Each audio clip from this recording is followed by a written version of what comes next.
The kingdom of my divine will in the midst of creatures. Book of Heaven, Volume 36, Part 16. November 26, 1938. The disposition calls the divine work. The divine will places a divine motion in one who lives in it. How the creature can give all to his Creator. Enchantment for the divine eyes. The blessed and the pilgrim soul. I am under the waves of the divine volition, which always wants to give itself to the creatures. But the creatures have to want this. The divine will does not want to be an intruder who drops in without the creature even knowing it. It wants to be created. It wants to give her its kiss of love, and then, triumphant and loaded with gifts, enter into her and fill her with its gifts.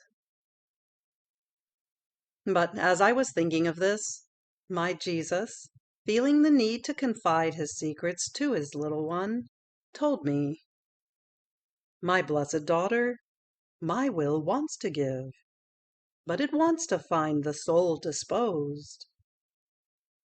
It is like the earth for the farmer. No matter how many seeds he may possess, if there were no earth on which he could throw those seeds, and if the earth had a mind and was not disposed to receive his seeds, the poor farmer would feel as if those seeds, meant to enrich the earth, were thrown back in his face and his eyes. Such is my will. It wants to give, but if it doesn't find the soul disposed, it cannot find a place for its gifts. With great pain, it would feel as if they were being thrown back in its face. So if it wants to talk to her, it would find her deaf. Therefore, disposition prepares the soul, opening divine doors and providing the sense of hearing. But if the soul first hears what my will wants to give, she is placed in communication so that she may love it and long for what she is about to receive. If she is not disposed, we don't give anything, because we do not want to expose our gifts to uselessness. On the other hand, disposition is like the earth which surrenders to the farmer, surrenders to anything he wants, letting him work, hoe, and plow to safely cover the seeds with which he fills it. In the same way, if our Supreme Being finds the disposition, we do our works. We prepare her, we participate in her, and with our creative hands, we prepare the place for our gifts and form our most beautiful works. But if she is not disposed, with all our power, we can do nothing, because her interior is cluttered up with stones, thorns, wicked passions. And since she is not disposed, she does not allow us to take them out. How many sanctities go up in smoke for lack of disposition! Further, if she is not disposed, she does not adapt herself to living in our divine will. On the contrary, it seems that it is just not for her. Its sanctity floors her. Its purity makes her feel ashamed. Its light blinds her. But if she is disposed, she flings herself into its arms, and she lets us do whatever we want with her. She even remains there, like a tiny little baby, receiving our works with so much love as to feel enraptured. And what does our will do? It makes flow in her its divine motion, and with this divine motion she finds all our works in action.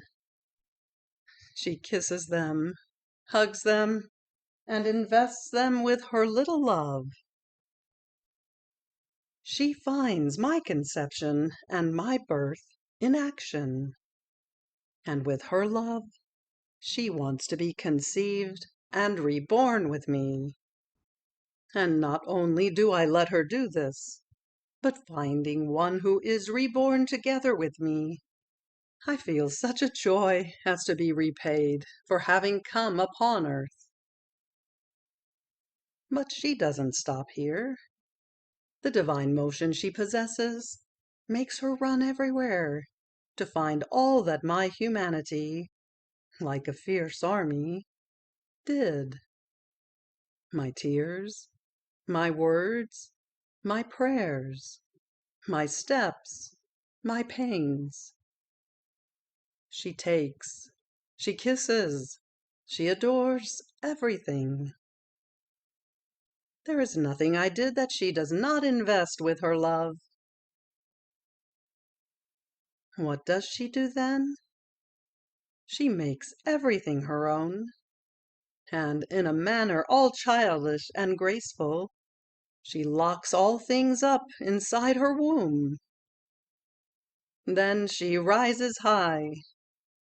She comes before our divinity, places these things all around us, and with emphasis of love she says, "Adorable Majesty, how many beautiful things I am bringing to you. All are mine, and I bring you all, because all love you, adore you, glorify you, and return to you the great love that you have for me and for all." This divine motion, which is our will, places in the creature who lives in it the new life it has just received. With this motion, the creature has right over all. All that is ours is hers.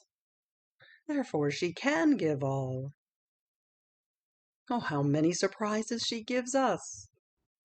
She always has something to give to us.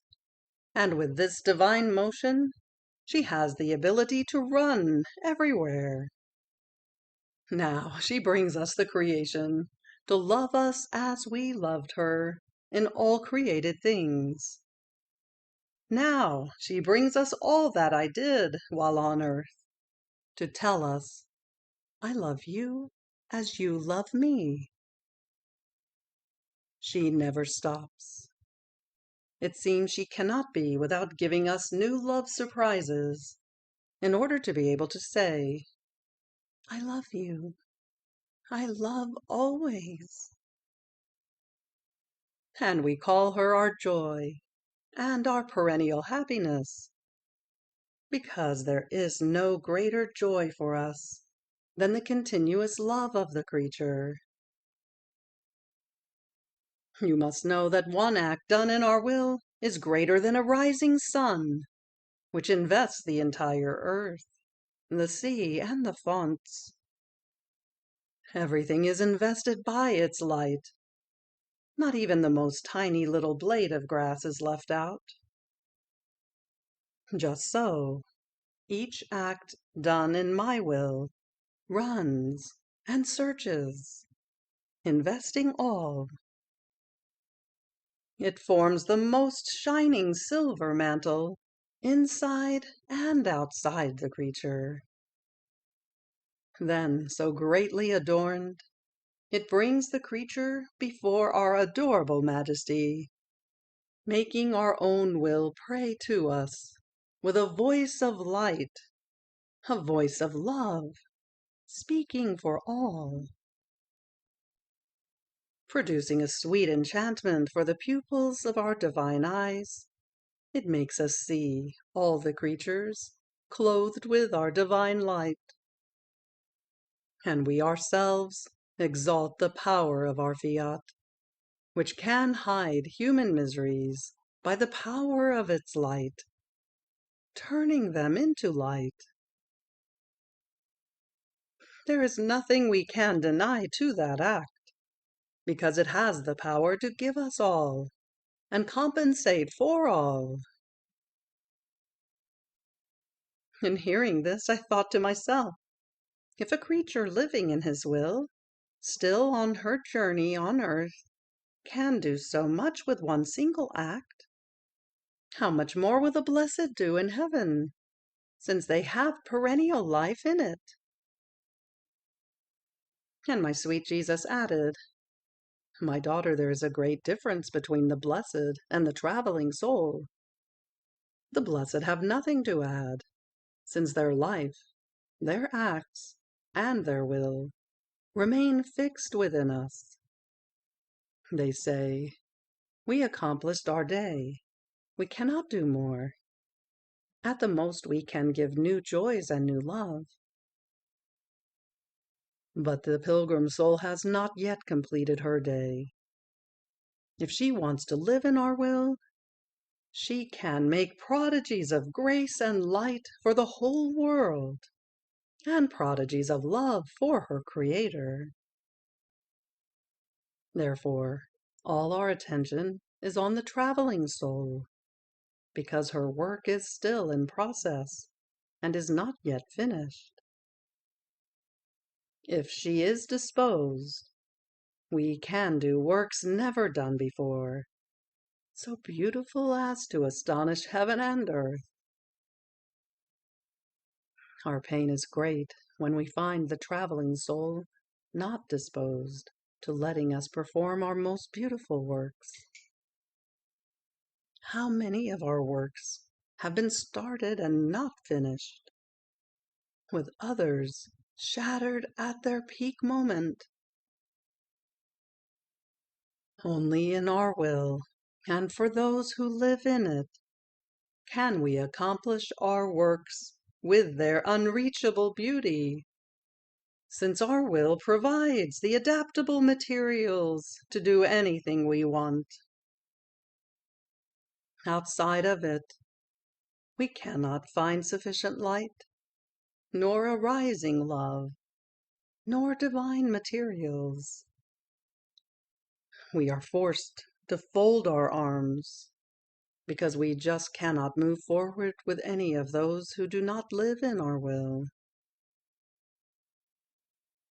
Furthermore, for the soul on her journey, we circulate the coin of merit. Our divine image is coined on each of her acts, animated by our will. These coins have infinite value, so whenever she wants, she has the money to pay me for anything she wants. Therefore, our concern and interest is for the souls on their journey, because this is the time for conquest, while there are no conquests in heaven, but only joy and happiness. Fiat. November 3rd, 1938. One who wanders in the divine volition goes around its works. She receives the endowment that God prepared for her and forms her days. She becomes a messenger of peace between heaven and earth,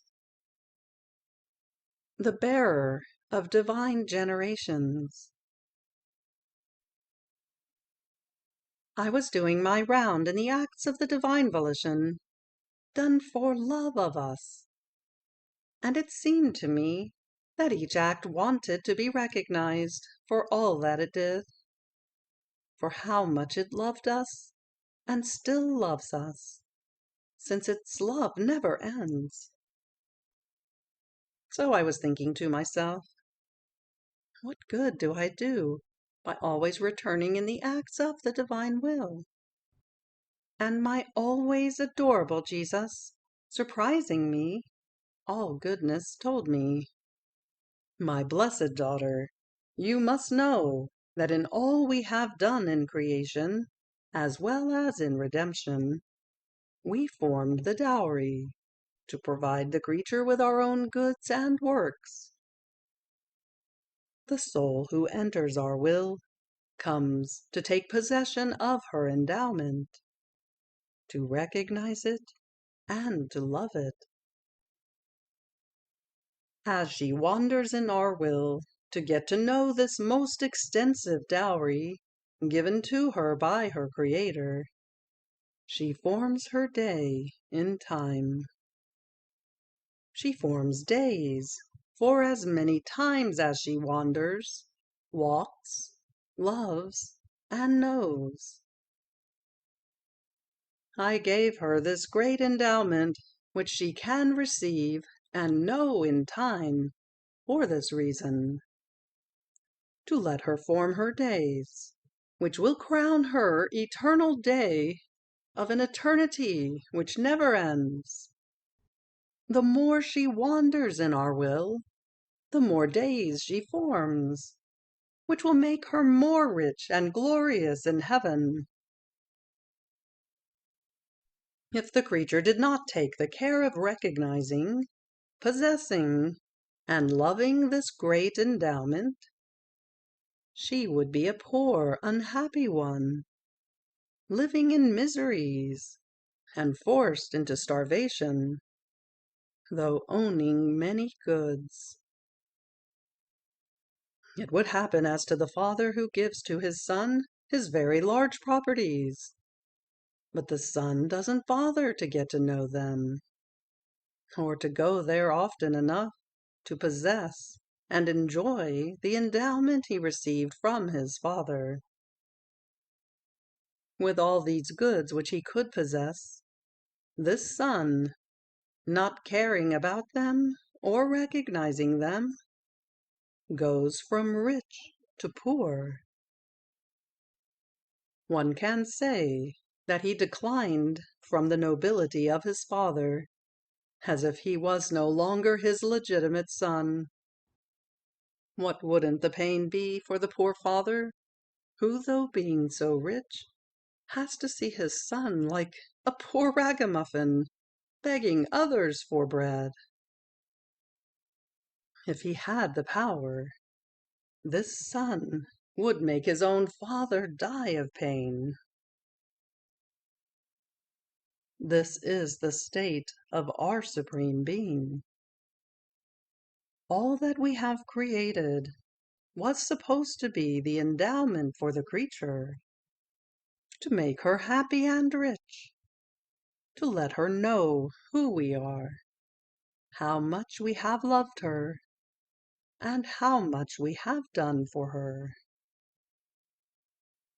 Therefore, those who do not wander around in our works do not recognize them or possess them, and they cannot gain the merit of their days within time.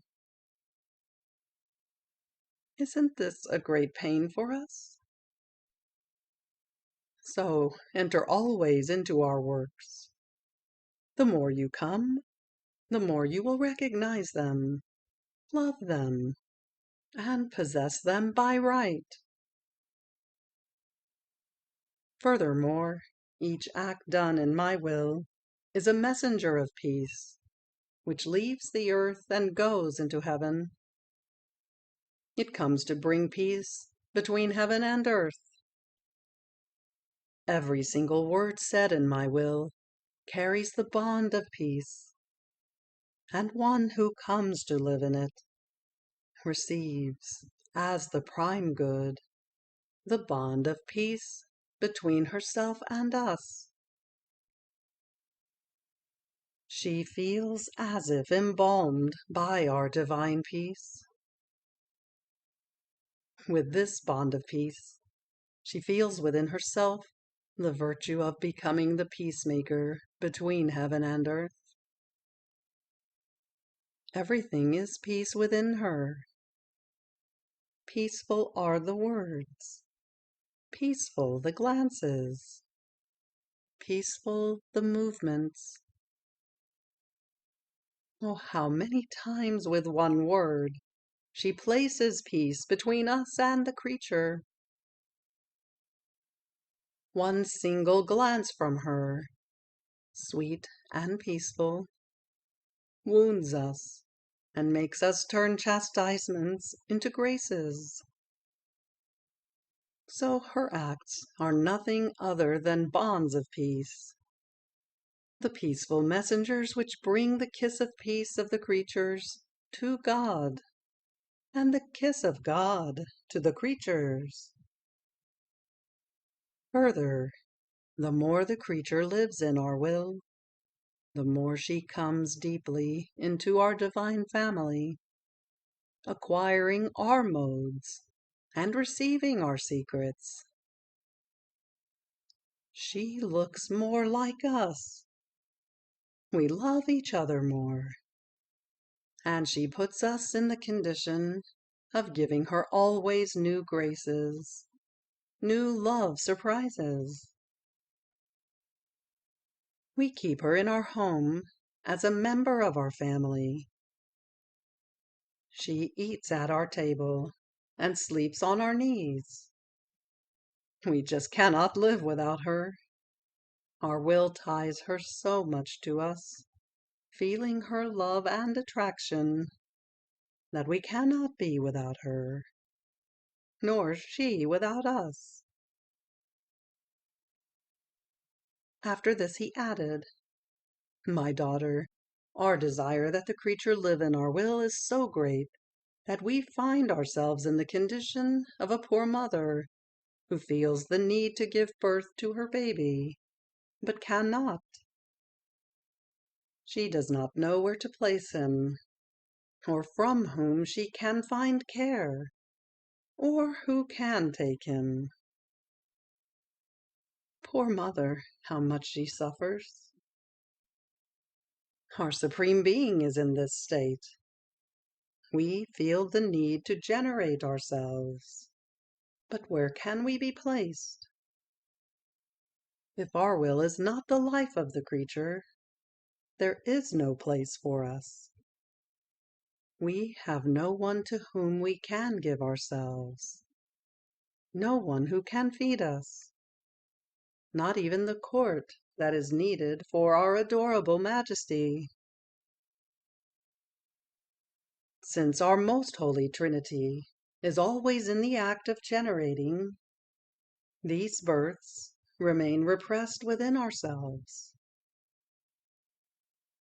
We want to generate our divine Trinity within creatures. But since they do not live in our will, there is no one to receive our divine generation. What a suffering, seeing ourselves being rejected back into ourselves, not being able to produce the great good that our eternal generation can form within the creatures. Our will embraces all, and as the soul forms her acts, she becomes the bearer of all. If she adores, she brings us the adoration of all.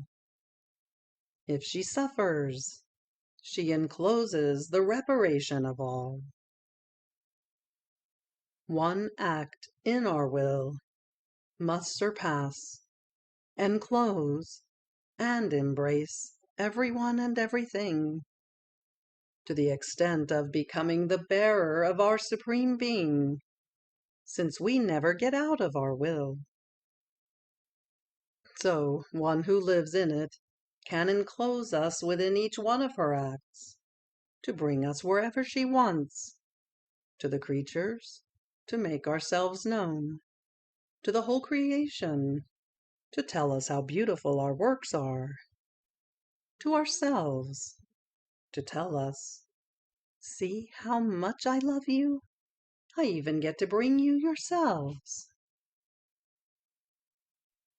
We find ourselves in the same condition as the sphere of the sun, which never goes out of the circle of its rays. Even if the rays descend to the bottom of the earth, investing all, even the most tiny plant, the sphere never moves from its light, from the high place where it is. But it still walks together with its rays, doing whatever they do. Such are we, the bearer of our will, while our will is our own bearer. We are one single life, and whoever lives in it becomes the bearer of our divine being, while we become the bearers of the little human will. And we love it so much that it forms our victory and our most beautiful joy, to see our will being accomplished within it. Fiat. December 5th, 1938. God sighs for souls to live in His will. How it is established that He will form divine life for each created thing, and for each act the creature will do in His will. How His sanctity and His love will remain formed in them. The ocean of the divine will is always murmuring, forming its huge waves to assault the creature, now with light, now with love, now with enchanting beauty, now with its sighs, longing for a little place in the creatures, to be able to live in them.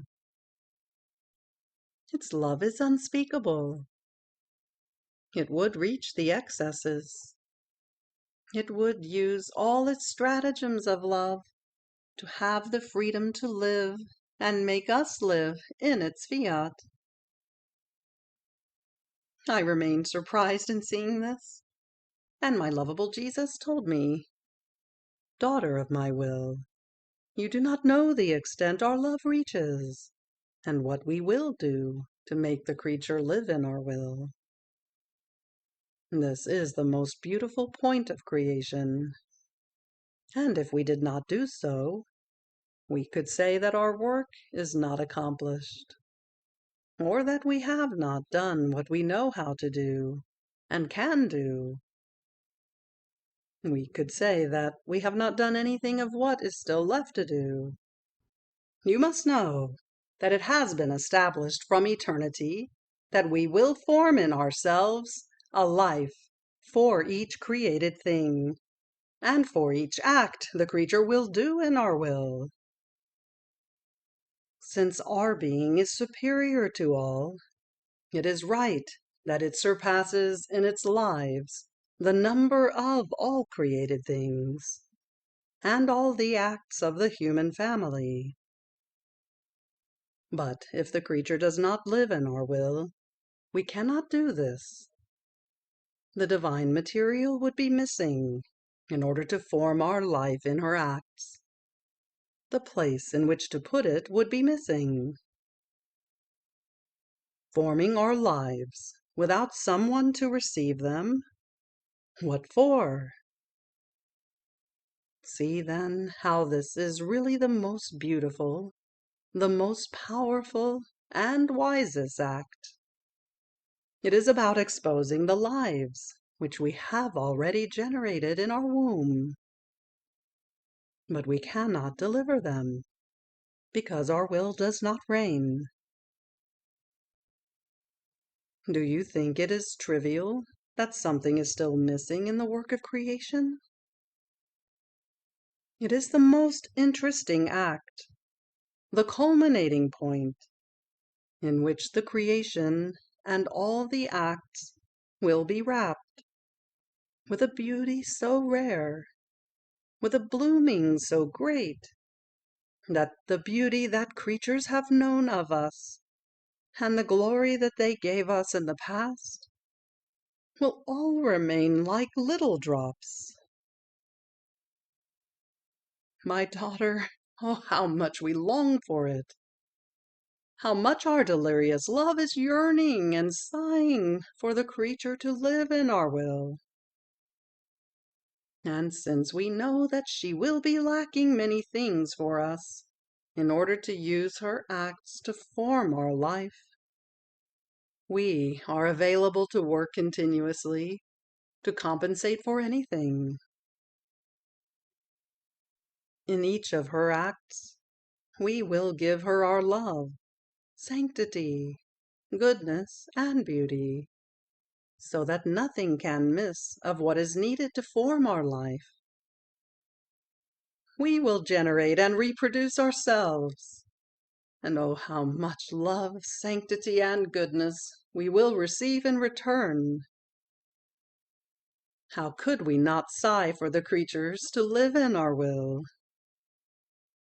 Not only would we have the creatures, but also our very life, generated in their acts.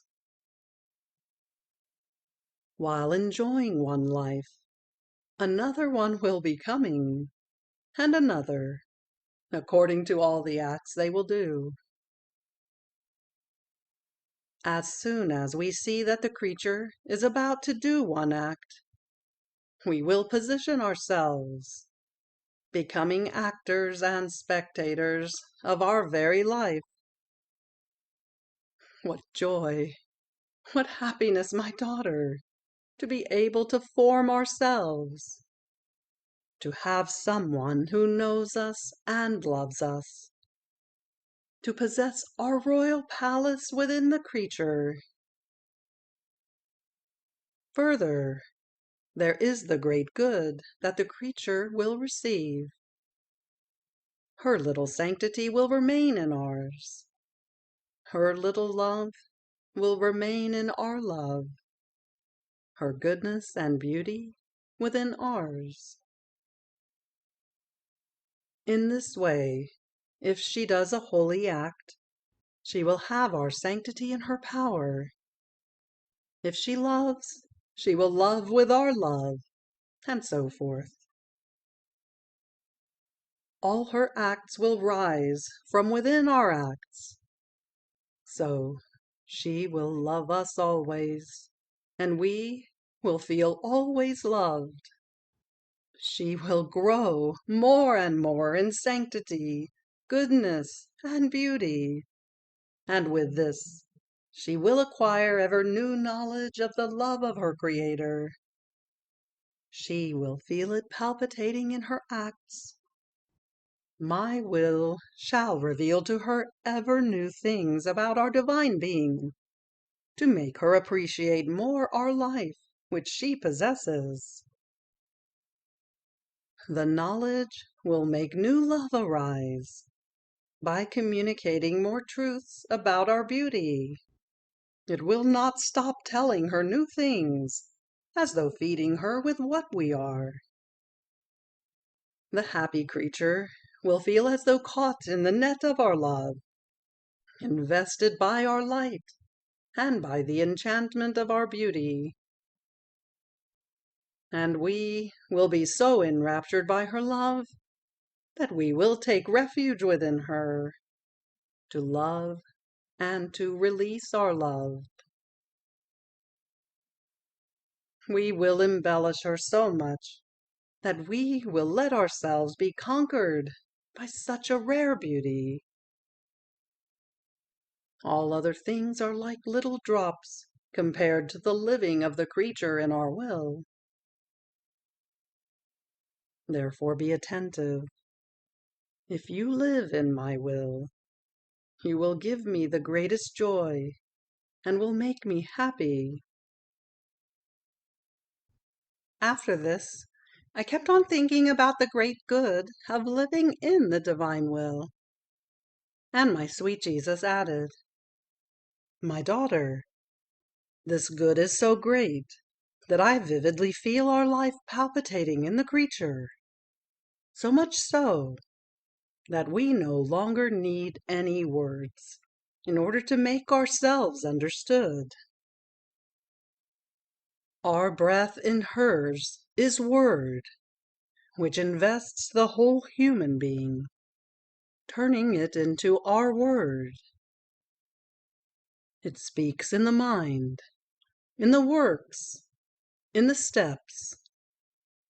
The virtue of our creative word invests her in such a way as to be felt inside the most intimate fibers of her heart. I turn the creature into my very word. My word becomes her nature. Not doing what I say and want would be as though going against herself. This cannot be. For one who lives in my will, I am the word, in the breathing, in the motion, in the intelligence, in the glance, in everything, to the extent that, while feeling fused and soaked inside my word, not having heard the sound of my voice, she is surprised and says, "I feel as if my nature has changed into his word, and I do not know when he spoke to me." And I, "Don't you know that I am word in every instant? And although you are not listening, I speak, knowing that when you enter the room of your soul, you will find it, and will take the gift of my word. My words do not run away, but they remain and transform the human nature into themselves. There is such a union and a transformation that those who live in our will, and we ourselves, understand each other without talking. We speak without words. This is the greatest gift that we can give to the creature, to speak with the breath, with the motion. She is so identified with us that we use the same manners with her which we use with ourselves, even though our divine being is all word and voice. When we do not want, we let no one hear us. Therefore, be attentive, and let my will guide you in everything. Fiat. You have reached the end of the Book of Heaven, Volume 36, Part 16. Fiat.